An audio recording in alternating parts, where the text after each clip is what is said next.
After the Bengals signing, Lyle Collins made headlines on Sunday. We're going to bring Bengals fans onto the show to do some film discussion, and there are a few minor moves to talk about. You are Locked On Bengals, your daily Cincinnati Bengals podcast, part of the Locked On Podcast Network, your team every day.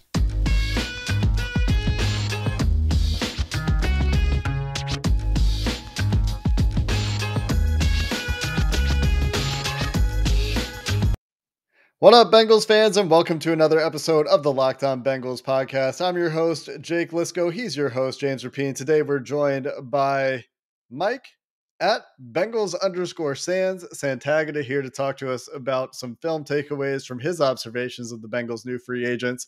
Before we get there, today's episode is brought to you by Rock Auto. Amazing selection, reliably low prices, all the parts your car will ever need. Visit rockauto.com and tell them that Locked On sent you over. Thanks for making us your first listen here on the Locked On Podcast Network, your team every day, free and available everywhere you get your podcast. And as always, you can follow us on Twitter at Jake Liscow, at James Rapien, and at Bengals_Sands. Mentioned that a minute ago. Mike, welcome back to the Locked On Bengals podcast. Today, we're going to dive into some offensive line film takeaways. You've watched all of these guys as either preparation or reaction to the Bengals signing them. We're going to talk a little bit about Hayden Hurst. Before we dive into that, really quick, a couple notes. Trey Waynes officially released. Many of you were waiting for this to happen, asking when it would happen. That has occurred. Trenton Irwin also back on a one-year deal. He was an exclusive rights free agent. I assume the deal is similar to that exclusive rights tender, around $825,000. We do not have official terms. And finally, Jeff Hobson reported on Bengals.com that Stanley Morgan Jr. likely to return to the Bengals in the near future. That out of the way, Mike, let's dive in first to Lyle Collins. The biggest acquisition for the Bengals, I would say, this offseason. You could make perhaps an argument for franchise tagging Jesse Bates, of course, but right tackle getting a big upgrade in Lyle Collins. You've called him near elite, if not elite. What do you see when you watch his tape that puts him in that stratosphere? Yeah, borderline elite. I think he's a top 5 right tackle in the league, and I was saying that before they signed him too. But I mean, he does a lot of stuff really well. The first thing I think of is he's very powerful. His hands, he's got dynamite hands to really knock guys coming full head of steam. He'll stop them in their tracks. And when he's on combo blocks or anything, when he hits a guy to move them over, I don't know, half a gap or give his guy better leverage, he kind of knocks him over like at a gap and a half, and really opens that hole before climbing to the second level. So those are more run blocking things I think of. But he's surprising in the passing game too. I think he's very patient. He's got a little bit of a length issue. He's around Jonah-like arms, and sometimes that leads to him two-hand punching a little bit, which Bengals fans seem to be vehemently opposed to. And I don't love it either. He does a little bit more than I like, but he does have the ability to use independent hands as well. I just think he leans onto his two hands sometimes, but he is what he is at this point. Maybe Frank could coach out of him, maybe not. Even with it, he's still doing a great job. So he's very patient, though. A lot of guys will throw out their move before he even tries to punch into them. That happened a lot with Cam Jordan, and just throwing out a swipe, a cross chop, anything. And once you throw out that move and then he gets his hands on it, it's done. He's great grip strength. And the other thing that makes him awesome to watch is he loves putting defenders on their face and on their back, but his snatch trap is so good. That's when a guy's got his hand on you, like in your chest, and you just punch down on it, and just think of having all of your weight on something and then that's immediately removed. You fall down. He got Nick Bosa with it. He got a whole bunch of guys with it and does it all the time. It's fun to watch. Takes a guy out of a play real quick. But yeah, everything he brings, he's a extremely good run blocker, and he's I'd say good to very good pass protector as well. The only issues I think of are, does he look a little bit better than he should because he had Zach Martin next to him? I mean, walk-in Hall of Fame right guard. He knows he has that on the inside to help. And I don't know, worry about just that two-hand punch and length a little bit too, and a little bit of oversetting. But all that comes out in the wash when you look at everything else he does that's at an elite level. Yeah, clearly a huge, huge upgrade goes without saying, but apply what you watched on film to this Bengals offense. How is it going to be different? How is it going to maybe change what they can do, can't do with Collins at right tackle? Yeah, I don't think there's much that they can't do because of him at right tackle, and that's nice because I felt like with a few guys that have played right tackle last year, it was very much they can zone block and get themselves in good position, but you can't really ask them to move a defender. But yeah, he's athletic. Everything Frank said in the run game in that interview that you recorded on your other channel, James, about being athletic, playing at the second level, all of that, along with being a glass eater. I talked about putting guys on his face, putting them on their back. He loves finishing. But yeah, he should do great in what I still think will be their main run system will be the wide zone. He should do great on combination. I think all three guys that they signed are great on combination blocks, but him specifically to knock a guy over a gap and a half and then climb to the second level is awesome. And to go with that, he's athletic so that he doesn't get juked out of his shoes by linebackers or anything. And hey, the Bengals' second favorite run play is duo from the gun, and maybe they're going to do that more because they're going to maybe be a more gun-centric offense. And he's a guy that'll really get some movement on those double teams. And love to see that, especially I think Cappa's that guy too. So those double teams on the right side might be deadly. It'll be interesting to see if the run game does change, and I want to talk about how the scheme might change because the addition of Hayden Hurst, who we're going to talk about a little bit later, makes me think, well, maybe they don't have to go inline tight end so much as they did with CJ Uzomah, keeping him into chip quite a bit. They would go two tight ends to chip sometimes. They would put Samaje Perine on the line of scrimmage at times or put him right behind a guard at times to help and to chip and pass protection. What are the biggest scheme changes you think that adding Lyle Collins enables? One thing I think I've seen you talk about is you feel much better about leaving both of your tackles on islands, for example. So what does that unlock? Yeah, so I mean, then your 5-man protections are a little bit more they're a little bit more viable. You can run them. They were trying this with their 5-man protections with like Isaiah Prince at right tackle and whoever at right guard, and it was just getting destroyed early in the year. That was Reef, but still the right guard was a mixture of Xavier Suafilo and whoever else, and Hopkins wasn't himself. So you had that going on. They're still trying these 5-man protections. I think you can really get into that now because you have 2 tackles you can leave on an island, and the interior should provide a stable pocket. Left guard, depending. Who knows if a guy steps up, hopefully. But if I was looking at last year, I'd think, okay, center's probably going to slide to the left guard if it's the same guys. But yeah, you can leave him on an island. 6-man protection with a running back. I feel confident having him on the man side. Either one could be on the man side, so you can't just bring a blitz to one side, try to get the running back to commit to that side. And then the one thing I think with Hurst is I still think they're going to ask him to pass protect a little bit because they really like that split back gun against teams that blitz heavy. And I think you're going to, unless you're going to put Drew Sample back there, which I could see just because you're not really going very deep on a route from offset gun. But yeah. I almost think they might do it with Hurst because they might want to motion into it when they see a heavy pressure design. So that's something where that'll be interesting to see when they first play Baltimore. Well, I guess Wink Martindale's gone, huh? Well, maybe they still blitz. First team that gets a little exotic with their blitzes. I'd like to see if they use Hurst in that split back or if they're going to bring in Sample or a draft pick. Who knows? We will see. And we'll talk about Hayden Hurst and how he can contribute to the Cincinnati Bengals offense, how he's different from CJ Uzomah. And we'll get to that a little bit later. But before we go there, Ted Karras and Alex Cappa are the 2 other new known Cincinnati Bengals play-in starters on the offensive line. We'll talk about those guys and what we see for them on film coming up next. It's tourney time. How many teams do you have left in the Sweet 16? If you're like Jake Liscow, you have 0, but I'm sure you have a couple, and that's why you need to get to BetOnline right now. It's a one-stop shop for all of your college basketball needs. You get the latest odds, contests, player props, and so much more. It's the best spot for the scores and the news this season. And it's not just college basketball. No. NBA with the playoffs right around the corner. Get well soon, Steph Curry.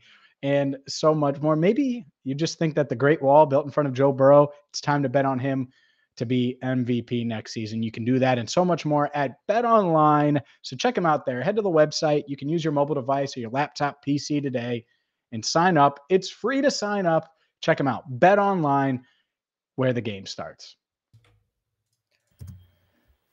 All right, guys, there are two other new offensive linemen in town for the Cincinnati Bengals recently introduced. A lot of red hair also coming back to the Bengals, really for the first time in a big way since Andy Dalton was the quarterback, in Alex Cappa and Hayden Hurst. We'll talk about Hayden Hurst, like I said, toward the end of the show, but Alex Cappa is the next big upgrade that I would want to get into.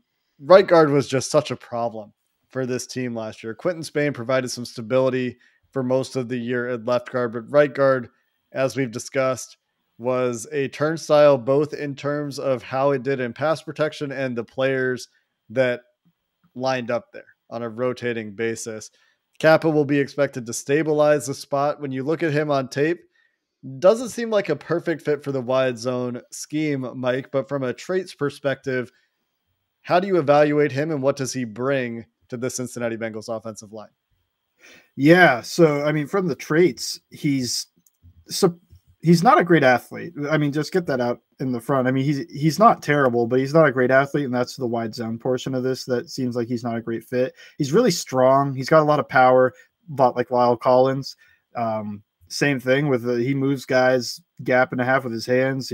He could drive really well. He's got really good grip strength. And I was surprised with his short area quickness to be able to mirror guys. And this is true about Ted Karras too, who's not a great athlete, but has good short area quickness to mirror guys. He does well at the second level. And I like that he keeps such a nice wide base when he pass protects, because it really helps him anchor down quickly. He was able to anchor against Aaron Donald a few times, and that's kind of eye-opening stuff to be alone with Aaron Donald and be able to anchor against him, because like Gino, I mean, he's got the leverage, he's got the strength, he's got all of that.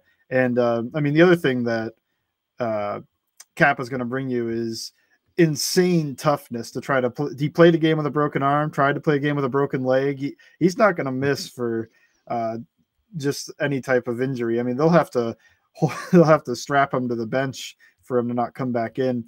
But yeah, limited athleticism for the wide zone stuff. And I thought the Bucs in general were kind of bad with their stunt pickups, but he was individually not great at those as well. But hey, that's one of the strengths I thought of Ted Karras was his work to process stunts and post snap movement really quickly. With these two guys, it's easy. I mean, I have a Tom Brady picture to my right as you're watching this.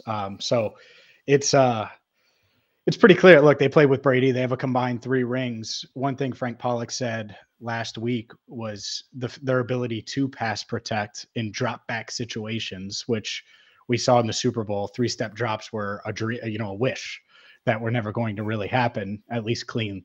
And so how are they in that area? You said that the anchoring part, it seems like that it fits. And to me, maybe we're going to see more of that. Maybe it's going to be Joe throw some darts, let Joey cook. And that doesn't mean that they're not going to run the ball. I'm not saying that, but maybe it unlocks another element of this passing game or another level that they haven't been able to dial up because of the offensive line. Yeah, I think both of them are better pass protectors and run blockers, even with Alex Cappa being a really powerful dude. Yeah, Kappa's great at anchoring. Karras just picks up stunts so well, and he does a really good job of refitting his hands, staying inside, doing everything right from that front. I do think he can get knocked back a little bit by power, but then you look and he's playing center, and that's not as big of a deal. You get head up noses sometimes, but half the time he plays, he's probably just going to be helping people. So that's nice. That's nice for that being one of his issues. And I thought, Karras gets a lot of the slide help because of Shaq Mason in New England. And then, he's playing center now, so he is the slide help. But yeah, I think what they did when they were looking for guys that pass protect really well. Collins does pass protect well, but I think he is a little bit more of a run blocker, which maybe they prefer at right tackle. But they got guys that pass protect well and guys that could work in the scheme. They're not terrible scheme fits. Neither one's a slug out there. which I kind of thought Bradley Bozeman was, that's why I was surprised about him being linked to the Bengals so often. But those two guys, they can move a little bit. They both play pretty well at the second level, and they both do a really good job on their combination blocks. So I thought, okay, this is easy to see how this could work in a wide zone system. And they both ran duo quite a bit. And I kind of think maybe that means they'll run a little bit more duo this year, maybe play a little bit more from the gun. I don't think they're going to move to a full-on power counter, all that type of system, but I could think that the split between wide zone and duo is going to shrink and become a little bit 50-50 or 55-45. So yeah, great pass protectors. They can fit the scheme well. And I think Joey's going to be happy. Maybe be able to take some 5-step drops from 5-man protection. I think that's certainly the hope. And we've talked a lot about the impact on the passing game. The ability for Joe Burrow to have more clean pockets will amplify his production, period. The most stable Pro Football Focus metric for passers is clean pocket production. And Joe Burrow has been amazing in that part of his statistical profile for the last 3 years, going back to LSU, which is one of the reasons that they liked him so much going into the draft. So we expect that pass protection will be better with these guys. We expect that will lead to a better passing game for Joe Burrow. Let's talk a little bit about the running game. You've talked about the scheme a little bit. You've talked a little bit about how these guys profile in terms of what kinds of plays they'll be able to run. What do you think for Joe Mixon the impact is with these guys blocking instead of their predecessors? I mean, I think Mixon's going to see holes that he hasn't seen since Oklahoma. This is definitely going to be the best offensive line he's ever run behind, and by far the most power he's seen, especially on that right side. I mean, you get a double team from Lyle Collins and Alex Cappa, and that guy's moving. He's moving 5 yards downfield before they come off to the linebacker. So I think Mixon's going to love running behind these guys. I mean, I also think it'll be a little bit less than normal, so they're going to replace the volume with efficiency a little bit, which everybody wants anyway. Yeah, I think he's going to love it. I don't think the wide zone's going away, because I think that's Mixon's best ability, is to run wide zone and hit the backside C gap when it opens up, and the whole front is moved over 10 yards and he just runs behind it and scores a touchdown. Saw that against Tennessee, Las Vegas, a whole bunch of teams. So I think that's going to stay. I think that's Mixon's probably his favorite run play. It's not surprising that when Frank Pollock's his offensive line coordinator and he's doing all this wide zone that he's having career years. So yeah, I think the run game's going to be awesome. And well, at least for Mixon, I don't think he's ever seen an offensive line like this in the NFL. So that's going to be really exciting to see how he does. It is. And the other part of this, I was talking to a friend it was right after the Collins goal got done. I guess it was Sunday night after everything was settled and we had recorded our pod and everything. This is where like the Princes and the Deontay Smiths and all these guys need to be. And I think for the first time, the Bengals went and got guys in their prime. Now these guys can learn and develop and not be going up against the Aaron Donalds and Nick Bosa's and whoever else that, on day one.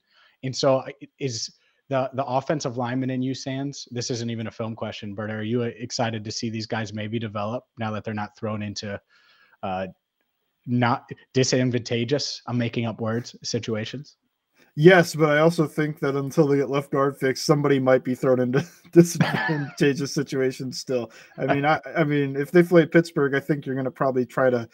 You look at that offensive line, and you got the young guy at left guard. I would try to ISO up Tuitt or Hayward on that guy most of the time. Just test his mettle. But hey, one question mark. I'm very excited to just see that on the offensive line. This is for me to watch. This is going to be the most fun I've had watching the offensive line since like 2015.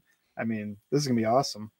From 4 question marks on the offensive line to hopefully 1. And the other part of that, James, like you said, on the development note, these guys just got a Super Bowl's worth of experience last year. They played throughout the regular season and throughout the playoffs into a Super Bowl.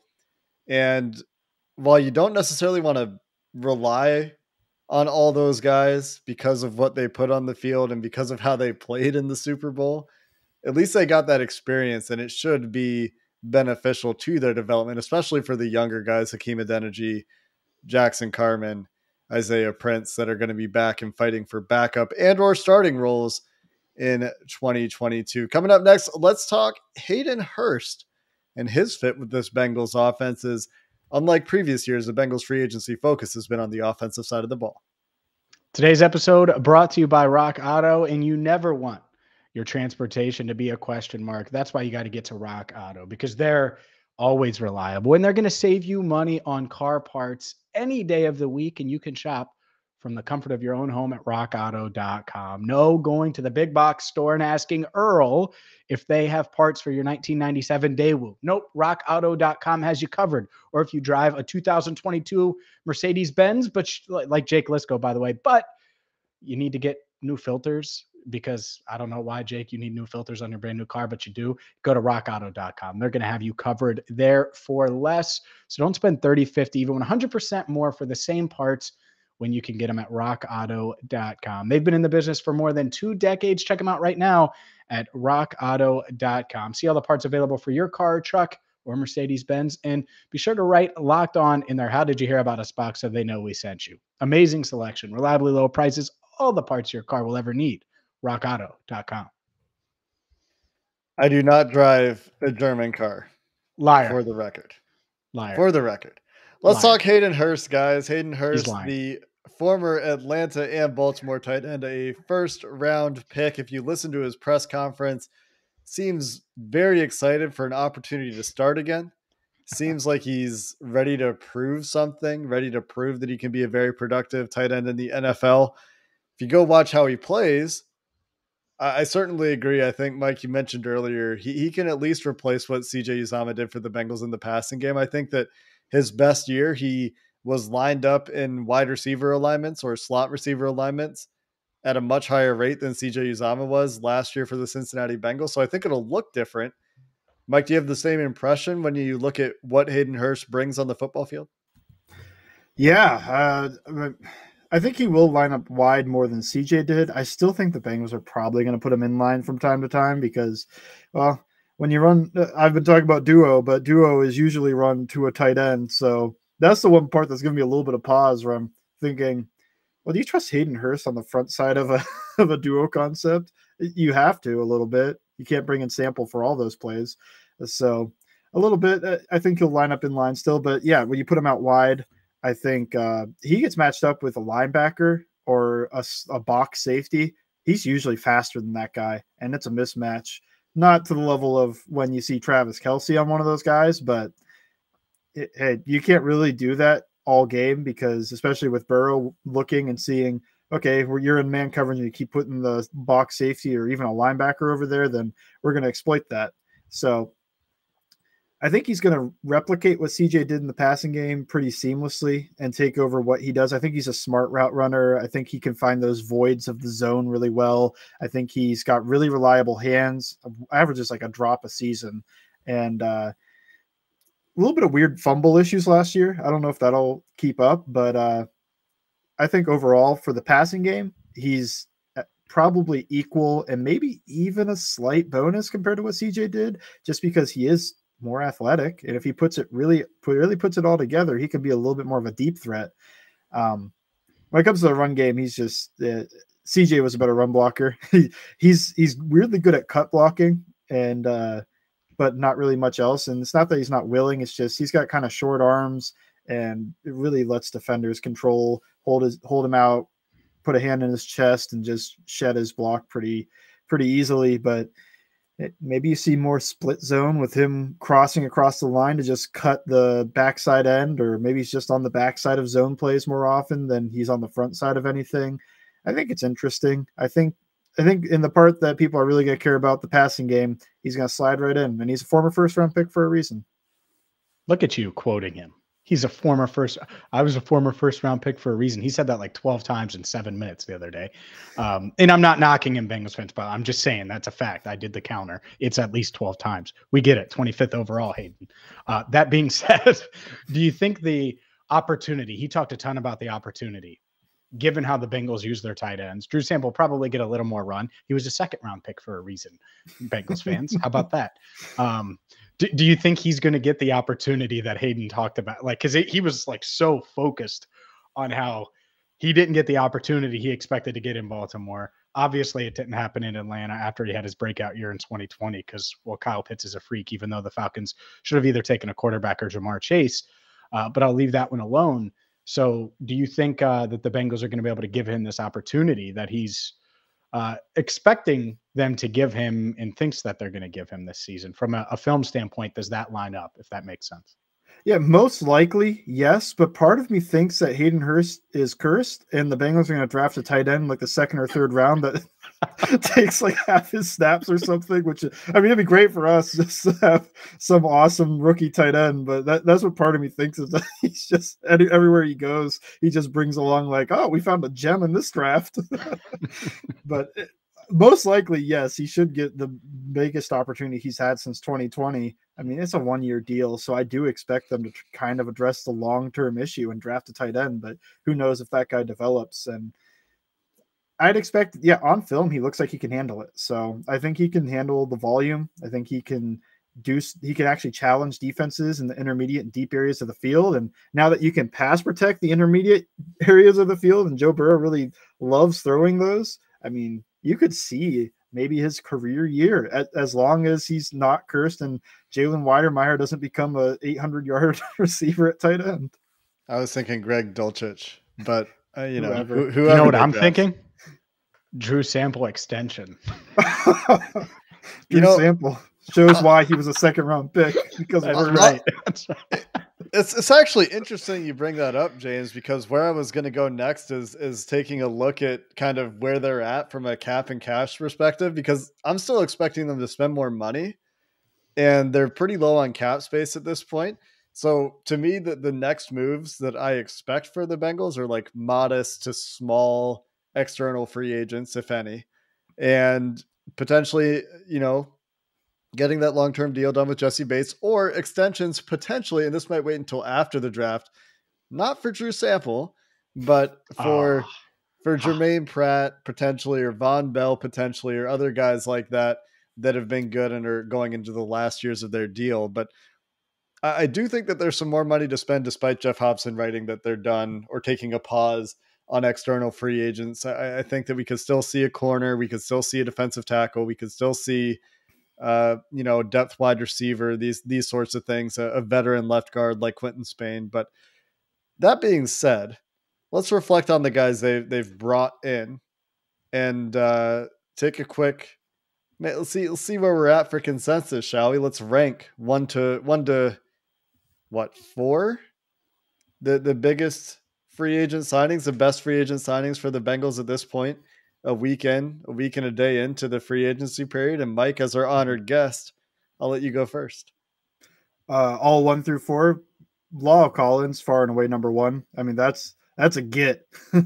That's elite right tackle, borderline, somewhere around there. Alex Cappa is probably my second one, just with the age. I think he's a little bit better than Ted Karras, and there's a lot of potential there too.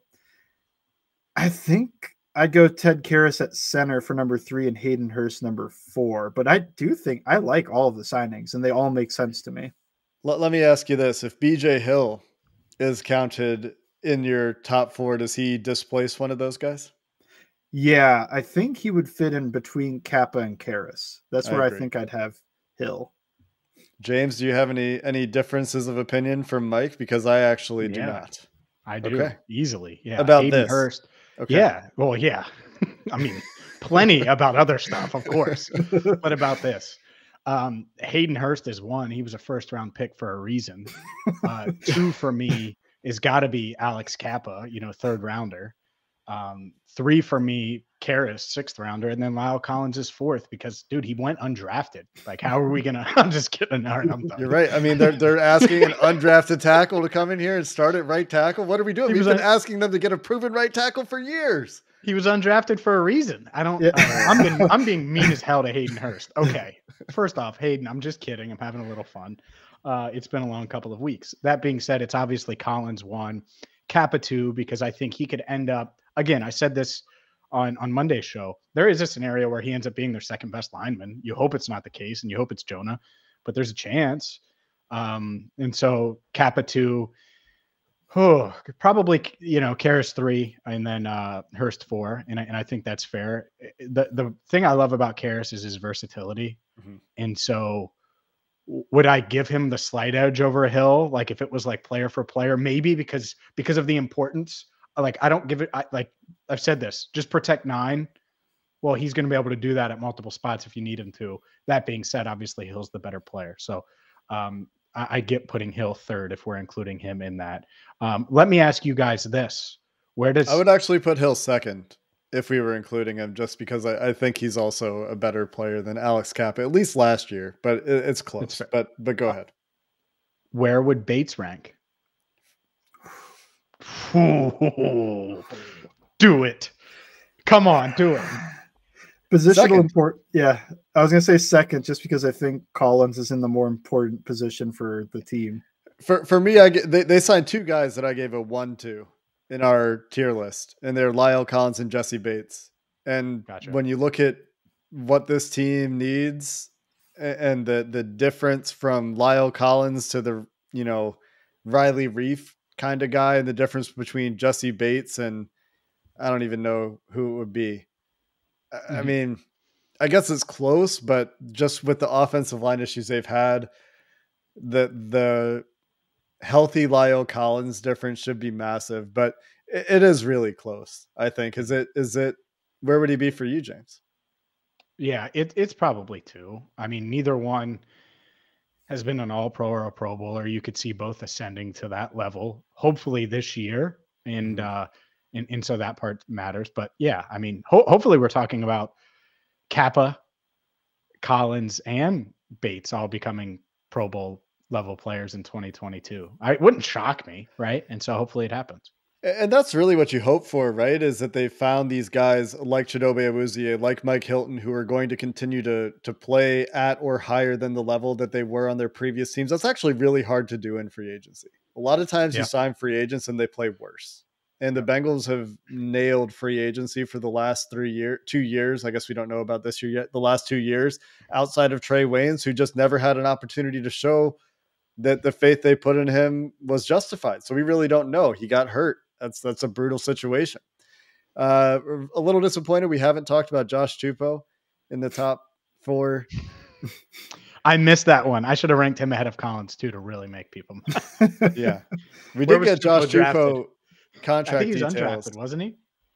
He was either late day 3 or undrafted. I believe undrafted because he was a restricted free agent. So Josh Chupo, by the way, we got the terms on his deal, $1.4 million cap hit in 2022. And let's wrap there.